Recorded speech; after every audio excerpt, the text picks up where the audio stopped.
அனைவருக்கும் வணக்கம். இன்னைக்கு நம்ம என்ன பார்க்க போறோம்னா இளம் குஞ்சுகளை எப்படி இந்த வெயில் காலத்துல பராமரிக்கிறதா பார்க்க போறோம்.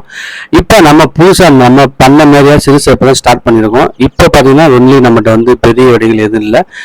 சின்ன குஞ்சுகள் அடை வச்ச குஞ்சுகள் ஒரு 5 கோழி தான் இருக்கு. இதுல இருந்து நம்ம எப்படி ஸ்டார்ட் பண்ணி டெவலப் பண்றோம் அப்படிங்கிறதால அந்த வீடியோ நம்ம சேனலை சப்ஸ்கிரைப் பண்ணிங்க, பக்கத்துல உள்ள பெல் பட்டனை பிரஸ் பண்ணிங்க, நம்மளுடைய வீடியோக்களை தொடர்ந்து காணலாம். முக்கியம் பார்த்தீங்கன்னா நம்ம வந்து இந்த குஞ்சுகளை வந்து பார்த்தீங்கன்னா வெளில விட்டு வளர்க்குறது இல்லைங்க. ஏன்னா சுற்றி வந்து கீரி பிள்ளைங்க வந்து நிறைய வந்து கடிச்சிட்டு போயிருந்து ஒரு குஞ்சை கூட நம்ம குஞ்சு வந்து எதுவுமே இல்லை. அதனால அந்த கூண்டில் வச்சு தான் நாங்கள் வளர்க்குறோம். கூண்டில் வைக்கிறவங்களுக்காக தான் அந்த வீடியோ. ஏன்னா வெளில விட்டு வளர்க்குறவங்க ஒன்றும் தாய்க்கோழி வளர்க்குறோம். உள்ள தாய்க்கோழி கிட்டத்தட்ட ஒரு 7 நாள் இல்லை ஒரு 10 நாள் வரை வச்சுருப்போம். முடிஞ்சபட்சம் ஒரு 20 நாள் வரை வச்சுருப்போம். அதுக்கு மேலே அதை வச்சுருந்தா அது வெளில போகணும்னு சொல்லி அது விட மாட்டேங்குது. அதனால தாய்க்கோழியை பிடிச்சி வெளில பற்றிடுவோம். இப்போ இந்த குஞ்சுகள்லாம் பாருங்கள் பெரிய குஞ்சு ஆயிடுச்சு. இதுக்கெல்லாம் பாருங்கள் ஒரு ரொம்ப பெரிய கோழி ஆயிடுச்சு. இதை நம்ம வந்து பார்த்தீங்கன்னா நம்ம இடத்துல விட்டோம். இதை வந்து நம்ம கீரி பிள்ளைங்க எதுவுமே வந்து கடிக்கிறது கிடையாது. அதனால இதை அணுகட்டிங்கன்னா நீங்கள் வாட்டுக்கு நல்லா பாருங்க, புழு பூரா கிளச்சி கொடிக்கா மரம் இருக்குது, பக்கத்தில் எல்லா மரமும் இருக்குது. இடம் நிறையா இருக்கனால நல்லா வந்து கழிச்சு நல்லா சாப்பிடுதுங்க. இந்த பாருங்க இப்போதான் சுத்தம் பண்ணிவிட்டேன். இடத்தையே சுற்றி எல்லாமே இன்னும் வெறும் புல்லாக மாட்டிருந்துச்சு. இந்த இடத்த ஃபுல்லாக சுத்தம் பண்ணி இந்த கோழிகளுக்காண்டி தான் நம்ம இதை சரி பண்ணி விட்டுருந்தோம். அந்த அளவுக்கு பாருங்க எல்லாமே தீ வச்சு கொளுத்தியாச்சு. ஏன்னா குளிர்காலம் வந்தால் இதில் பூரா வெறும் புல்லா முளைச்சிருங்க. முளைச்சி ஒரு தலை 4 வருஷத்துக்கு வந்துடுது. உள்ள வந்து கீரிப்பில் இருந்துக்கிட்டு எல்லா குஞ்சையுமே கடிச்சு தின்றது. ஒரு குஞ்சு கூட இருக்க மாட்டேங்குது. அதனாலதான் நம்ம என்ன பண்றோம், இப்போ கோழிகளை பூரா கூண்டுகளை வச்சு அடைக்கிறோம். சின்ன குஞ்சுகளை பூரா அடைக்கிறோம். பெரிய கோழிகளை கொஞ்சம் வெளில வந்து விடுறோம். அது ஒன்றும் செய்ய மாட்டேங்குது. இந்த வெயில் டயத்துலனால நம்மளுக்கு வந்து பார்த்தீங்கன்னா இடம் நல்லா சுத்தப்படுத்துறோம் அப்படின்றாங்க. நல்லா இடத்த சுத்தப்படுத்தாச்சு. பாருங்க அந்த குஞ்சுகளை ஃபுல்லாக கூண்டுகளை வச்சு வளர்க்குறோம். இந்த இப்போ கோழி பாருங்க ஃபர்ஸ்ட் அது கொஞ்சம் பெரிய குஞ்சுனால கொஞ்சம் வெளில தெரிஞ்சு, இது கொஞ்சம் சின்ன குஞ்சு இந்த கோழி வேலை தெரியுது. இன்னும் ஒரு வாரம் கழிச்சு கோழி வெளியே அமுத்துட்டோம். பட் இந்த குஞ்சு மட்டும்தான் உள்ள இருக்கும். இதை வந்து பார்த்தீங்கன்னா கிட்டத்தட்ட ஒரு 3 மாசம் வரைக்கும் இந்த மாதிரி கூண்டுகளை தான் போச்சு அடைக்கிறோம். இந்த 2 கூண்டு போக இன்னொரு கூண்டு வந்து இப்போ இன்னைக்கு தயார் பண்ணணும். பார்த்தீங்கன்னா அது வந்து ஒரு சர்க்கிள் மாதிரி ஒரு இதை ரெடி பண்ணி நம்ம ஒரு ரிங் ரெடி பண்ணி தான் போடணும். அதுக்காண்டி தான் நம்ம இப்போ தயாராகிட்டு இருக்கோம். இப்போ இந்த குஞ்சுகளை பூரா இதில் போட்டாச்சு. ஏன்னா அடுத்த ஒரு கோழி அடை வச்சிருக்கோம். அந்த கோழி குஞ்சு பாருங்க இந்த இதான் இப்போ தயார் பண்ணி போட்டது.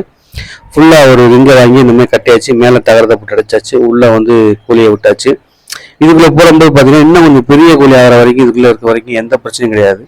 அதுக்கப்புறம் வெளில விட்டாலும் கீரி வந்து எதுவும் கடிக்காது. அதனால் நம்ம வாட்டுக்கு ஃப்ரீயாக விடலாம். இந்த இப்போ நம்மகிட்ட இருக்க சேவை வந்து பார்த்தீங்கன்னா அது வெளில போகுது. அதுதான் பிடிச்சி உள்ளே போடணும்.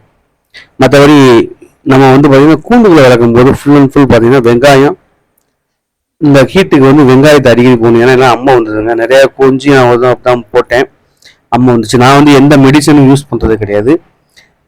நேச்சுரலாக குஞ்சு பொறிச்சு அப்படியே நம்ம வர்றதான் தீவனம் தான். கோழி தீவனம் மட்டும் நம்ம வைக்கிறோம். வேற எந்த ஒரு கம்போ எதுவும் போடுறதில்ல. இந்த குஞ்சுகளுக்கு இப்போ கம்பு போடுறோம். இந்த பெரிய குஞ்சுகளுக்குலாம் கம்பு போடுறோம். சின்ன குஞ்சுகளுக்கு எல்லாமே பார்த்தீங்கன்னா ஒன்லி இந்த கோழி தீவனம், கடையில் வைக்கிற கோழி தீவனம் தான் போடுறோம். வேற எதுவுமே போடுறதில்ல. கொஞ்சம் பெருசாக வளர்ற வரைக்கும் ஒரு 3 மாதம் வரைக்கும் ஒன்லி கோழி தீவனம் தான். 2 வேளை காலையில் சாயங்காலம். மற்றபடி வேற எதுவும் போடுறது கிடையாது. அது வாட்டுக்கு தின்னுட்டு அது வாட்டுக்கு உள்ள கிடக்குதுங்க. நம்மளும் அப்படியே பார்த்துட்டு நல்லா வளருதுங்க. இங்கே பாருங்க இந்த கோழியெல்லாம் வந்து சின்ன குஞ்சு வரைக்கும் உள்ளே வச்சு அடைச்சிருந்தோம். இது வெளில விட்டோம். இந்த குஞ்சுகளை பாருங்க மறுபடியும் இப்போ உள்ள வச்சிருக்கோம். வெளில வச்சு நம்ம அடிச்சு நம்ம வீட்டை வளர்க்கறதுனால எந்த தொந்தரவும் வர மாட்டேங்குது. கீரி பிள்ளையும் நம்மகிட்ட இருந்து கடிக்காது. அதனால வந்து பார்த்தீங்கன்னா நம்மளுக்கு வந்து குஞ்சுகள் வந்து நிறைய வருது. இப்போ நம்ம அடுத்து பண்ணதான் ஸ்டார்ட் பண்ண போகிறோம். பட் நம்ம வந்து வெளியில் போய் கோழி வாங்கி அதை பண்ணலாம். இந்த குஞ்சுகளை அடைச்சி வளர்த்தாவே நம்ம வந்து நல்லா டெவலப் பண்ணிடலாம் அப்படின்ற ஒரு எண்ணத்தில் தான் இந்த மாதிரி கூடை வாங்கி அடிக்கணும். இப்போ 2 கூடை வாங்கிச்சு. இப்போ இன்னொரு கூடை வேற பின்னாடி அடிச்சு வச்சிருக்கேன். அந்த ரிங்கில் பார்த்தீங்கன்னா நல்ல சின்ன குஞ்சுகளை விட்டுலாம். இன்னும் ஒரு மாதம் வரைக்கும் அந்த குஞ்சு அதில் இருக்கும். அதுக்கப்புறம் இந்த குஞ்சுகளை எல்லாத்தையும் நம்ம அதில் போட்டுவிட்டு இந்த குஞ்சுகளை இதுப்புறம் பெரிய கோழியாக வெளியில் விட்டுடலாம். அப்படிதான் வளர்க்கலாம்னு இது பண்ணுறோம். இது போக இன்னும் ஒரு செட்டு போட்டோம்னா இந்த பெரிய கோழிகள் அடையிறதுக்கு யூஸ்ஃபுல்லாக இருக்கும். அதனால நம்ம இப்போ கொஞ்சம் கொஞ்சமாக பண்ணுவோம். ஏன்னா மொத்தமாக எடுத்து ஒரு 100 கோழி 500 கோழி வாங்கி வளர்க்குறதுக்கு நம்மகிட்ட இடம் நிறையா இருக்குது. இருந்தாலும் மொத்தமாக வளர்க்குறதுக்கு நம்மகிட்ட இருக்கிற கோழியவே கொஞ்சம் கொஞ்சமாக வளர்த்து நம்ம ஒரு 1 இயர் நம்ம என்னென்ன நோய் மேலாண்மை எல்லாத்தையும் பார்த்துட்டு நம்ம டெவலப் பண்ணலாம் அப்படின்ற நோக்கத்தில் தான் அப்படி பண்ணிக்கிட்டு இருக்கோம். இதை நீங்கள் என்னோட தொடர்ந்து நம்ம சேனலை சப்ஸ்கிரைப் வச்சுங்க. பக்கத்தில் உள்ள பெல் பட்டனை ப்ரெஸ் பண்ணி நம்முடைய வீடியோக்களை தொடர்ந்து காணலாம். இது மட்டுமா ஆட்டு பண்ணை, நம்ம கோழி பண்ணை, ப்ளஸ் நம்ம தோப்பில் உள்ள கொய்யா தோப்பில் உள்ள கொய்யா செடியோட டீட்டெயில்ஸு, தென்னை மரம், இந்த மாதிரி நம்ம என்னென்ன விவசாயம் பண்ணுறோமோ அந்த எல்லாமே இந்த அறிவு மக்கள் சேனலில் நம்ம வந்து வீடியோ போட்டுக்கிட்டு இருக்கோம். நம்ம தான் லைக் பண்ணுங்கள், சப்ஸ்கிரைப் பண்ணுங்கள், பக்கத்தில் உள்ள பெல் பட்டனை ப்ரெஸ் பண்ணி நம்மளுடைய வீடியோக்களை தொடர்ந்து காணலாம். நெக்ஸ்ட் வீடியோல பார்ப்போம்.